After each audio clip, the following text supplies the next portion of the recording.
This is Narendra खवादे और हम लेकर आए हैं आपके लिए एक करंट अफेयर।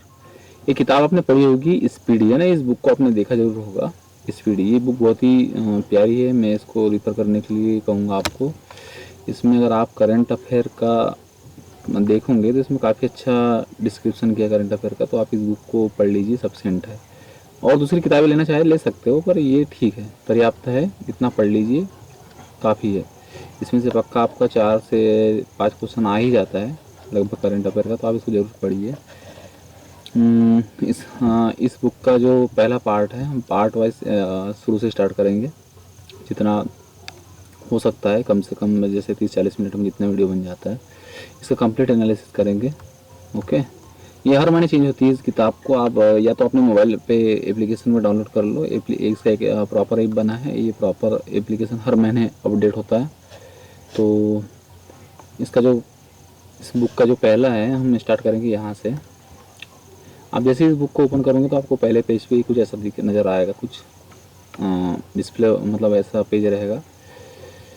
क्या है संवैधानिक पदाधिकारी? जो उसका पहला पॉइंट है वो है संवैधानिक पदाधिकारी।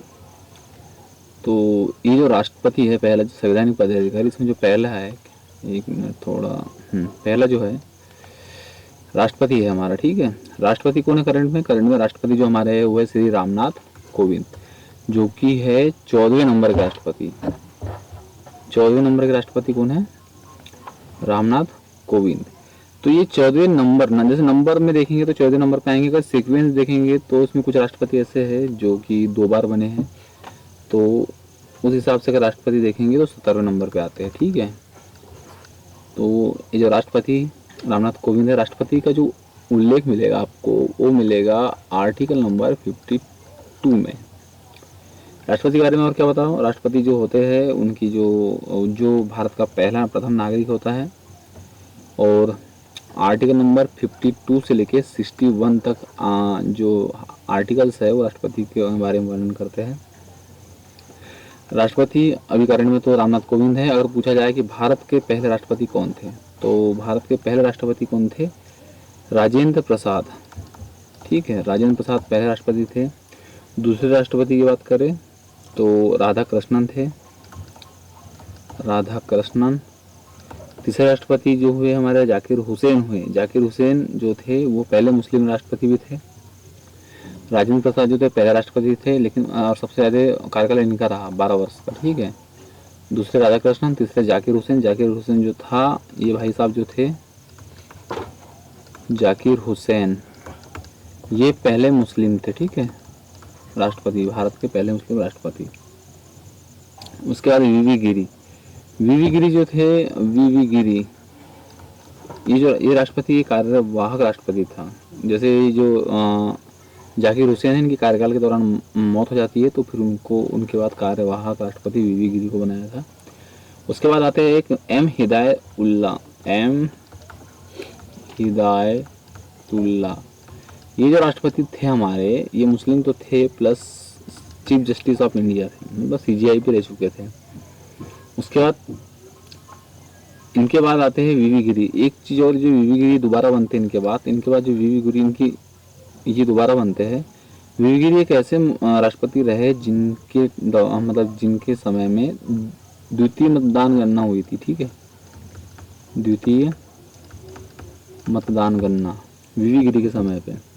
उसके बाद आते हैं फखरुद्दीन अहमद, ये जो थे इनकी भी कार्यकाल के दौरान मौत हो गई थी। फिर आते हैं बीडी जत्ती, इनको कार्यवाहक राष्ट्रपति बनाया गया। फिर नीलम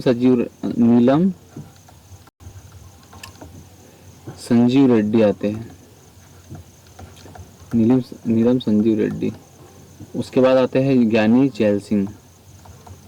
ज्ञानी जैल सिंह के बारे में क्या है भैया, इन्हीं के दौरान में एक बार वीटो एक आर्टिकल नंबर 111 होता है। राष्ट्रपति क्या करता है, जब भी उनके पास कोई बिल आता है, विधेयक आता है, तो वो क्या होता है, या तो उसको पास कर देते, मतलब उसको अपने पास रख लेते हैं अनिश्चित समय काल तक, या तो उसको पुनर्विचार के लिए भिजवा देते हैं या निरस्त कर देते हैं। तो उन्होंने एक वीटो जो अपने पास ही रख लिया था हमेशा के लिए, वो वाला इस्तेमाल किया गया था, मतलब आर्टिकल नंबर 111 को इस्तेमाल किया था इनने। उसके बाद आते हैं आर वेंकट रमन। उसके बाद आते हैं डॉक्टर शंकर दयाल शर्मा। उसके बाद आते हैं के आर नारायण। उसके बाद एपीजे अब्दुल कलाम। उसके बाद प्रतिभा देवी सिंह पाटिल, फिर प्रणब मुखर्जी और रामनाथ कोविंद। तो इस तरीके से जो राष्ट्रपति थे अब तक के सभी राष्ट्रपति हुए।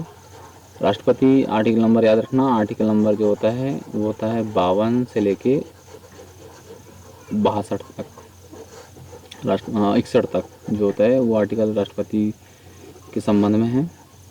आर्टिकल नंबर उसके बाद जो जो आर्टिकल नंबर जो 52 था ना, 52 ये राष्ट्रपति का उल्लेख है इसमें। आर्टिकल नंबर जो 53 था वो उसकी पावर को दिखाता है, शक्ति को दिखाता है। आर्टिकल नंबर जो 54 था, आर्टिकल नंबर जो 54 है वो निर्वाचन, राष्ट्रपति का निर्वाचन। आर्टिकल नंबर जो 55 है वो निर्वाचन के अनुपात जो होता है, जैसे एक सांसद का जो और एक विधायक का जो अनुपातिक वोट होता है उसको दर्शाता है। उसके बाद जो आर्टिकल नंबर जो 56 था वो कार्यकाल को दिखाता है कि जो राष्ट्रपति का कार्यकाल वो 5 साल का होगा या 6 साल का होगा।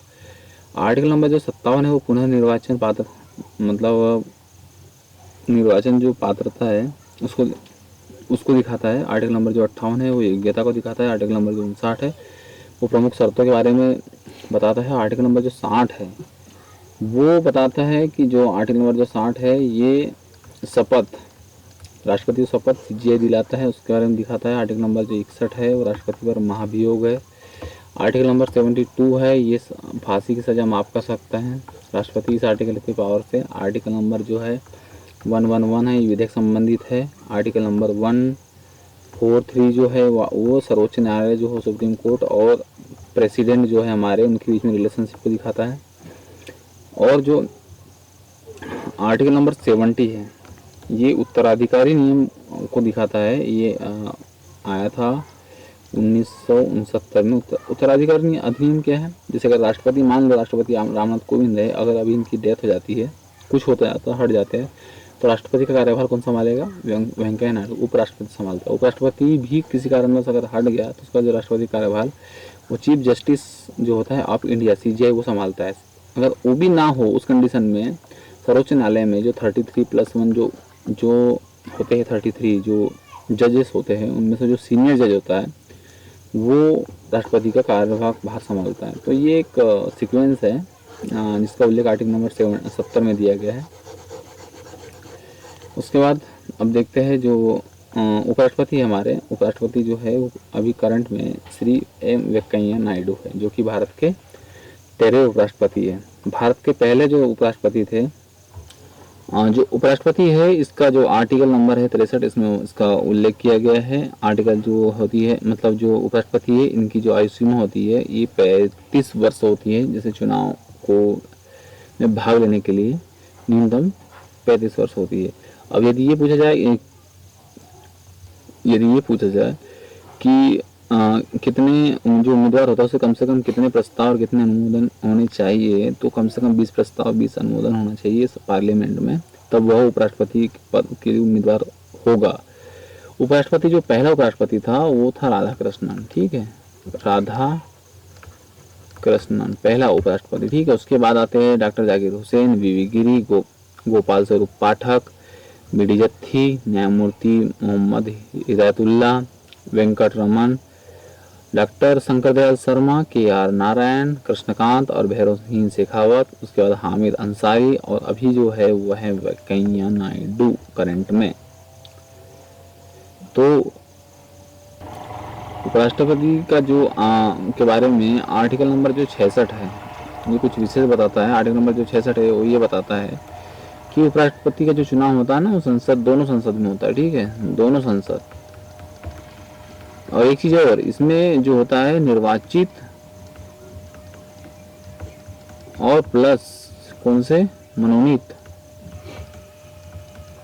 दोनों भाग लेते हैं, है ना। राष्ट्रपति और जो उपराष्ट्रपति होता है इसके जो होता है चुनाव उसमें निर्वाचित सदस्य दोनों भाग लेते हैं। और एक चीज और, जाकिर हुसैन थे और एक थे फखरुद्दीन जो थे अली अहमद, उनके निधन के बाद में वीवी गिरी और BD जत्थी जो थे उनको उपराष्ट्रपति बनाया गया था। अब आया प्रधानमंत्री के ऊपर। जो प्रधानमंत्री है, भारत के प्रधानमंत्री है अभी है नरेंद्र मोदी, है ना। तो भारत के जो प्रधानमंत्री नरेंद्र मोदी है, ये उनकी पार्टी जो है उनका नाम है बीजेपी। इस पार्टी को बिलोंग करते हैं, राजस्थान के मुख्यमंत्री रह चुके हैं 3 बार। उसके बाद ये भारत के प्रधानमंत्री बने हैं। भारत का जो प्रधानमंत्री है, इसका वर्णन अगर देखें तो आर्टिकल नंबर जो है 75 में बहुत डीपली इसका मतलब अच्छे समझाया गया है। और अगर पहले प्रधानमंत्री की बात करें तो जवाहरलाल नेहरू, ठीक है, नेहरू जी पहले प्रधानमंत्री थे। उसके बाद लाल बहादुर शास्त्री, इंदिरा गांधी।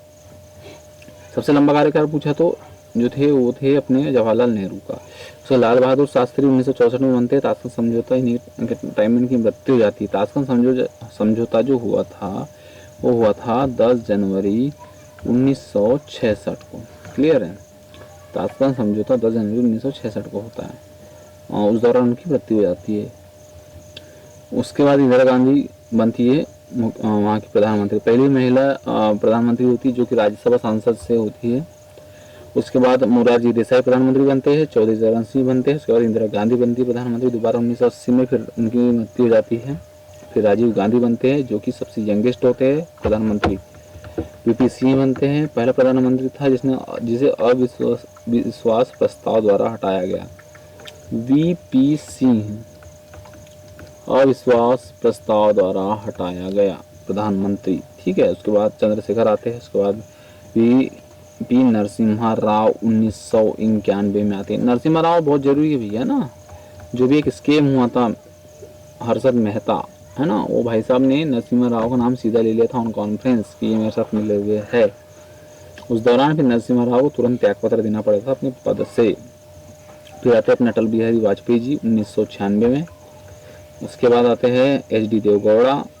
ये देवगौड़ा जो भाई साहब थे, एच.डी. देवगौड़ा, ये पहले पीएम थे जो डायरेक्ट विधायक से पीएम बने थे।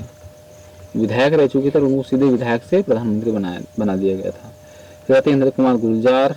उसके बाद आते हैं अटल बिहारी वाजपेयी, फिर मनमोहन सिंह और नाउ अभी जो करंट में है वो है नरेंद्र मोदी। तो ये भी 2023 तक रहेंगे। 2023 में चुनाव होगा, फिर पता नहीं नया प्रधानमंत्री हम किसका चेहरा सामने आता है, फिर देखेंगे। उसके बाद अगर कुछ अभी नहीं चलता, लेकिन कुछ समय पहले जो उप प्रधानमंत्री हुआ करते थे, है ना, उप प्रधानमंत्री, तो अभी तक जो उप प्रधानमंत्री जो बने वो बने हैं सरदार वल्लभ भाई पटेल, मोरारजी देसाई, चौधरी चरण सिंह, जगजीवन राव और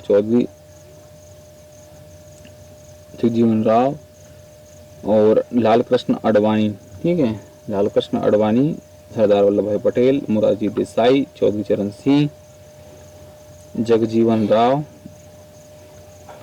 और चौधरी देवीलाल। इसमें जो मोरारजी देसाई है और चौधरी चरण सिंह, दो ऐसे उप प्रधानमंत्री थे, मोरार देसाई और एक थे चौधरी चरण सिंह। ऐसे प्रधानमंत्री थे जो पीएम भी थे, रह चुके हैं, उप प्रधानमंत्री भी रह चुके, इसलिए आप इसको इन दोनों को याद रखिए। अब देखिए ये हुआ प्रधानमंत्री हमारा कंप्लीट हो चुका है। अब आते हैं मुख्य न्यायाधीश। पहला आता है मुख्य न्यायाधीश। मुख्य न्यायाधीश जो है भारत के सर्वोच्च न्यायालय के, वह है एन.वी. रमन, जो कि 48वें है। मुख्य न्यायाधीश के बारे में आर्टिकल नंबर जो 124 है, ये है हमारे सुप्रीम कोर्ट के बारे में उल्लेख है इसमें। और जो न्यायाधीश होते हैं इसमें जो इसकी जो सुप्रीम कोर्ट के जो जज बनते हैं, या की जो योग्यता होती है, पहले या तो वो आदमी हाई कोर्ट में कम से कम 5 वर्ष तक जज रहा हो, या दूसरा हाई कोर्ट में 10 साल तक वकील रहा हो, ठीक है, वकालत की हो। तो ये इनकी योग्यता होती है और उस योग्यता पर इनका निर्वाचन होता है मंत्रिमंडल के द्वारा, और फिर वो राष्ट्रपति द्वारा इनको शपथ दी जाती है प्रधानमंत्री के सजेशन पे। सर्वोच्च न्यायालय में और अगर बात करें सर्वोच्च न्यायालय, तो ये इसका दिल्ली में है। और जो न्यायाधीश थे कुछ, जैसे वी रामास्वामी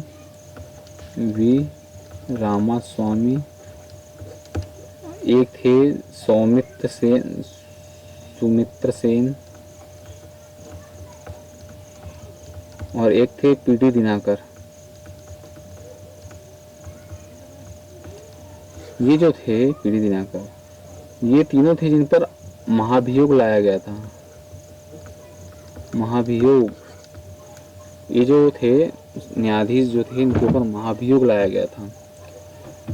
आर्टिकल नंबर 1 होता है कुछ आर्टिकल है जो सुप्रीम कोर्ट से संबंधित है, जैसे आर्टिकल नंबर 131। ये आर्टिकल नंबर जो है ये स्टेट और यूनियन मतलब सेंटर के मध्य जो विवाद होते हैं उसके विवाद को सुलझाने का अधिकार रखता है कौन? Supreme court. आर्टिकल नंबर जो 32 है उसके थ्रू कोई भी इंसान सर्वोच्च न्यायालय में अपील कर सकता है, अपनी जो भी समस्या है शासन या प्रशासन के खिलाफ वहाँ अपील कर सकता है। ठीक है, ये कुछ सर्वोच्च न्यायालय संबंधित कुछ आर्टिकल्स है। महान्यायवादी की बात करें, जो महान्यायवादी अटॉर्नी जनरल ऑफ इंडिया जो होते हैं, वो जो होते हैं चीफ लीगल एडवाइज़र जो होते हैं, मुख्य लीगल एडवाइज़र होते हैं। ये आर्टिकल नंबर 76 में इनका वर्णन है। और अभी जो करंट में है वो है के वेणुगोपाल है। इसकी अगर बोला कि महान्यायवादी कब से, तो ये 1950 से आरंभ है, मतलब महान्यायवादी की नियुक्ति भी। सॉलिसिटर जनरल ऑफ इंडिया, ये जो होते हैं गवर्नमेंट के लिटिगेशन जो मुकदमे होते हैं ना, उनको यूनाइटेड स्टेट की सुप्रीम कोर्ट में मतलब रिप्रेजेंट करते हैं। जो भी मुकदमे होते हैं इंडिया के, इसको इंटरनेशनल लेवल पे यूनाइटेड नेशनल कोर्ट जो होता है वहाँ पे रिप्रेजेंट करते हैं। जो करंट में तुषार मेहता है, अध्यक्ष राष्ट्रीय हरित न्यायाधिकरण। असल में क्या हुआ था, जो पर्यावरण संबंधित कोई भी निपटारन हो या कोई भी विवाद हो, कोई भी आवेदन हो, कोई भी प्रकरण हो, उसका जो निपटारन के लिए उन्हें एक अलग से ही एक सुनवाई केंद्र बना के रखा है पर्यावरण संबंधित। तो उसके जो अध्यक्ष हुए आदर्श कुमार गोयल। ठीक है, उसके बाद देखते हैं अगला पेज देखते हैं। संसदीय प्रमुख, राज्यसभा सभापति। तो राज्यसभा देखिए, सबसे पहले जो संसद है, संसद का जो उल्लेख है वो है आर्टिकल नंबर 79। आर्टिकल नंबर 80 में राज्यसभा है, आर्टिकल नंबर 81 में लोकसभा है। सबसे पहले ये क्लियर हो गया, आर्टिकल नंबर क्लियर। संसदीय सभापति, राज्यसभा का जो सभापति होता है वो उपराष्ट्रपति होता है, वो कहना है क्लियर है। उपसभापति राज्यसभा का जो है वो हरिवंश नारायण सिंह हैं। महासचिव राज्यसभा के जो है देशदीपक वर्मा है। नेता विपक्ष राज्यसभा के मल्लिकार्जुन खड़गे है। नेता सत्तापक्ष राज्यसभा थावरचंद गहलोत। अध्यक्ष जो लोकसभा के 17वीं लोकसभा के अध्यक्ष हुए ओम बिरला, जो पहले थे एक वासुदेव करके थे, ये पहली लोकसभा के अध्यक्ष थे। ठीक है, नेता विपक्ष लोकसभा के जो नेता विपक्ष वो अधीर रंजन चौधरी है। महासचिव लोकसभा के जो है वो है उत्पल कुमार सिंह। क्लियर है। अगला था निर्वाचन आयोग। तो जो निर्वाचन आयोग होता है, इसका जो सबसे पहले तो निर्वाचन जो आयोग है आर्टिकल नंबर 324। क्लियर है, आर्टिकल नंबर 324 निर्वाचन आयोग का उल्लेख इस आर्टिकल में है। अभी करंट में देखें तो मुख्य निर्वाचन आयोग जो है वो सुशील चंद्र है। चुनाव आयुक्त जो राजीव कुमार है और उप चुनाव आयुक्त उमेश सिन्हा, चंद्रभूषण कुमार और सुदीप जैन है। नियंत्रक एवं महालेखा परीक्षक जिसको हम बोलते हैं CAG। आर्टिकल अगर बात करें तो 148 आर्टिकल में इसका वर्णन मिलेगा आपको। इसकी जो स्थापना हुई थी वो 1858, ये भी आप याद रखिए।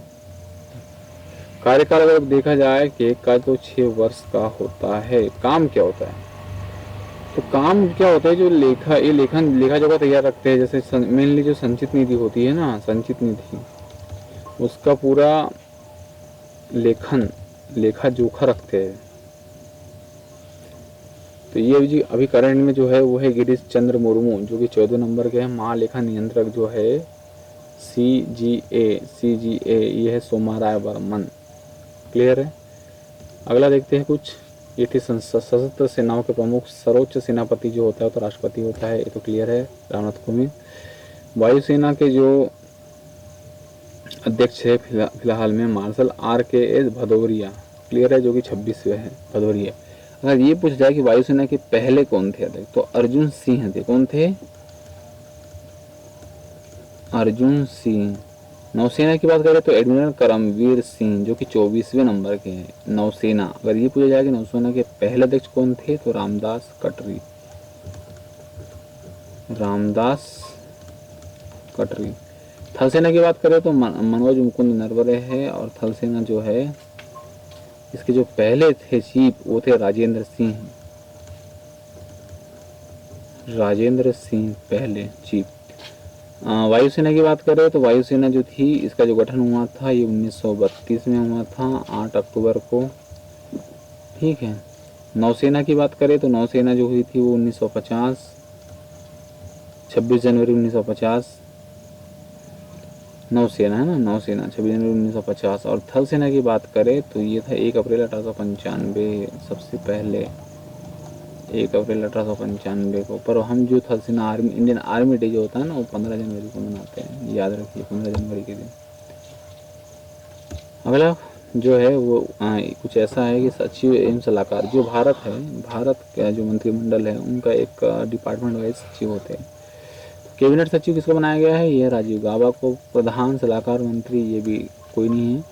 प्रधान सचिव, मतलब प्रधानमंत्री का जो एक प्रधान सचिव होता है वो है PK मिश्रा, PK मिश्रा प्रधान सचिव।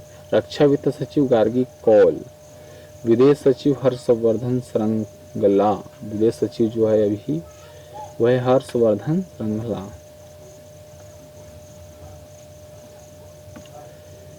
गृह सचिव कौन है? तो अजय कुमार भल्ला गृह सचिव है। वित्त सचिव कौन है? तो TV सोमनाथन है वित्त सचिव।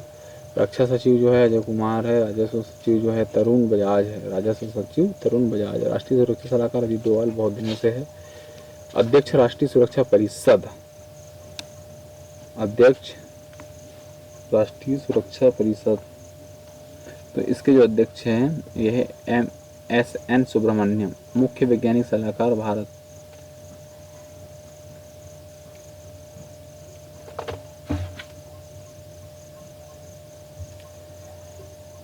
और ये जो अध्यक्ष राष्ट्रीय सुरक्षा परिषद के है SN Subramaniam.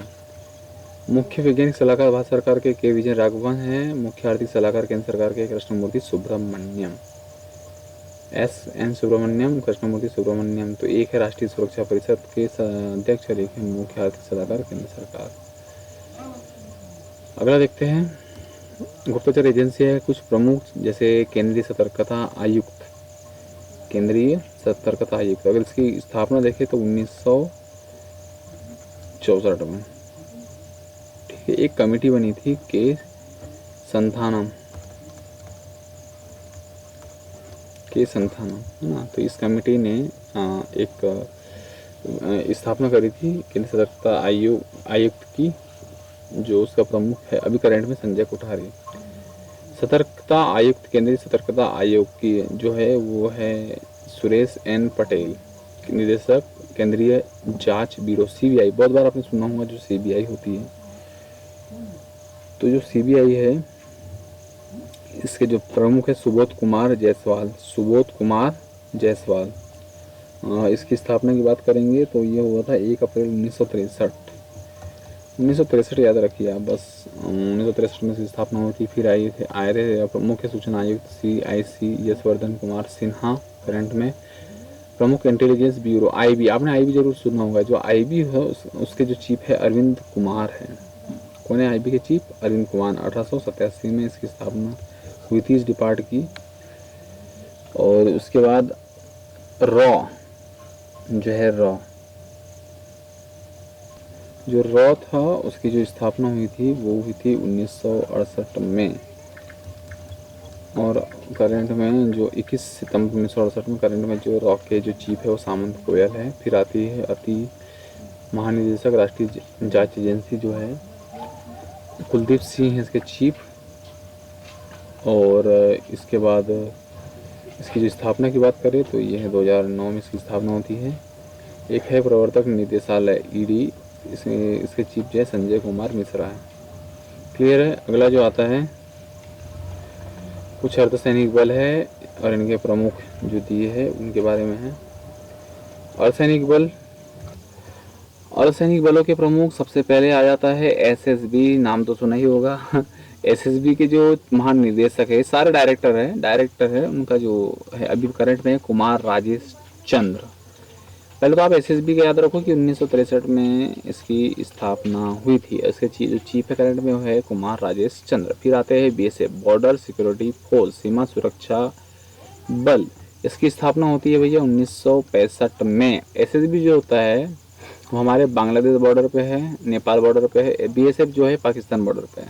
BSF border security force, इसके जो चीफ है वो है राकेश अस्थाना। अगला है केंद्रीय रिजर्व पुलिस बल सीआरपीएफ।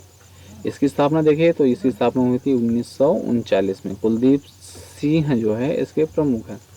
महानिदेशक केंद्रीय औद्योगिक सुरक्षा बल सेंटर इंडस्ट्रियल सिक्योरिटी फोर्स।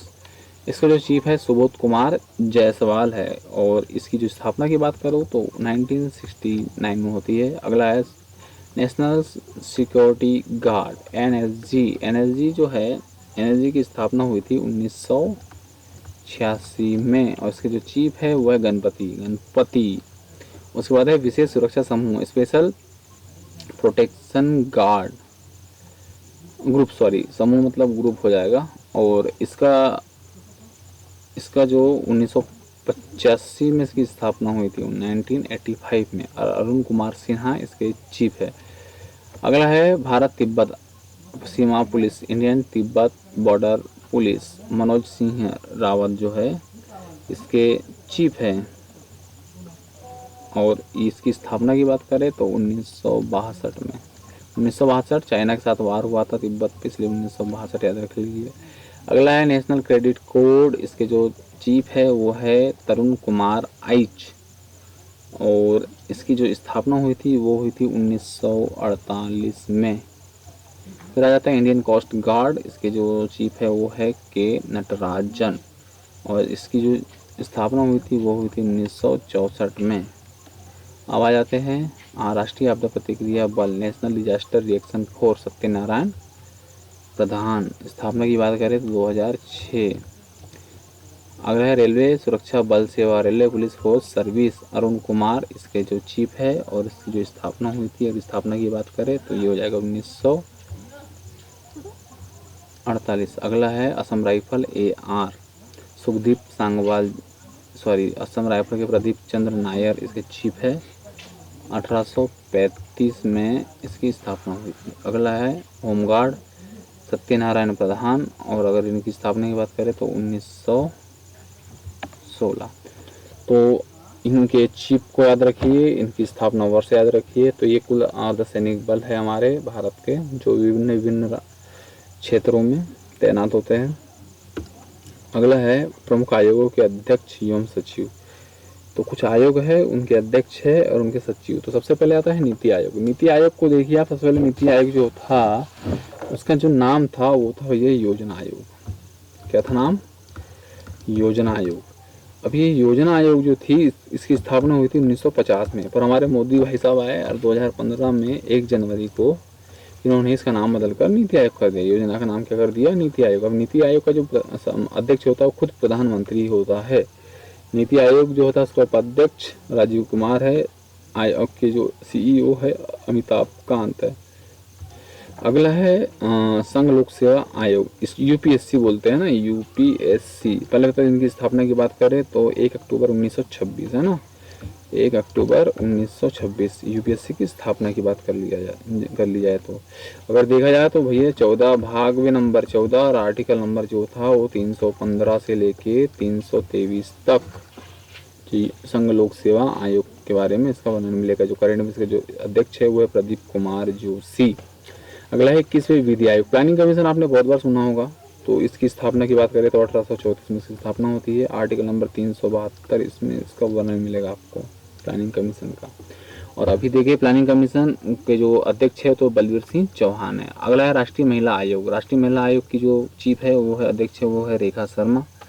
महिला आयोग की स्थापना 1992 में होती है। ठीक है, कब होती है? 1992 में। एक अधिनियम आता है 1992 में महिला संबंधित, 90 में सॉरी, और फिर वो आयोग की स्थापना होती है। फिर राष्ट्रीय पिछड़ा आयोग, अगर राष्ट्रीय पिछड़ा आयोग की बात करें तो इसकी स्थापना 1993 में होती है पहले तो, और इसके जो चीफ है वो है भगवान लाल साहनी। कर्मचारी चयन आयोग एसएससी सुना ही होगा। एसएससी जो होता है 4 नवंबर 1975 को इसकी स्थापना होती है। ये सेम आर्टिकल नंबर 315 से लेकर आर्टिकल नंबर 323 तक इसमें इसका वर्णन मिलेगा। अगला है 7वें वेतन आयोग, अशोक कुमार माथुर। क्लियर है। अगला देखो 14वें वित्त आयोग। वित्त आयोग की बात करें तो वित्त आयोग की स्थापना 1951 में होती है, 22 नवंबर 1951 में होती है। आर्टिकल नंबर 280 में इसका वर्णन मिलेगा आपको। वाई रेड्डी करेंगे में इसके चीफ है। 15वें वित्त आयोग जो है उसके जो चीफ होंगे एन.के. सिंह होंगे।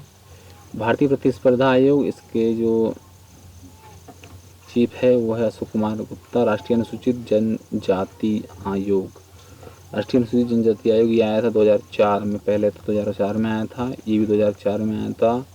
इसका चीफ हर्ष चौहान है अनुसूचित जनजाति के, और अनुसूचित जाति के चीफ जो है विजय सांपला है। राष्ट्रीय मानवाधिकार आयोग जो ह्यूमन राइट कमीशन जो आया था, ये पहली बात तो ह्यूमन राइट कमीशन आया था 1993 के टाइम। ठीक है, 1993, 12 अक्टूबर 1993 को आया था ह्यूमन राइट कमीशन, और अभी करंट में इसके चीफ जो है वो अरुण कुमार मिश्रा है। राष्ट्रीय बाल अधिकार संरक्षण आयोग जो थे, राष्ट्रीय बाल अधिकार संरक्षण आयोग, इसके चीफ जो प्रियांक कानूनगो है, और इसकी जो अगर स्थापना की बात करें तो ये मार्च 2007 में हुई थी इसकी स्थापना। ठीक है, मार्च 2007। उसके बाद है अल्पसंख्यक आयोग जो सैयद घयारुल हसन रिजवी, और कब? तो ये हुआ था 1992। देखिए 92 को ये भी होता है। अनुसूचित जाति अनुसूचित जनजाति की बात करें तो 2004 को होता है। मानवाधिकार 1993 को होता है। 2007 को राष्ट्रीय बाल अधिकार संरक्षण के आयोग की स्थापना होती है। उसी के बाद इसी के साथ में हम, ये बहुत लंबा लेक्चर बन चुका है, 32 मिनट हो चुकी है। अगले लेक्चर में आगे की एनालिसिस करेंगे। So good luck.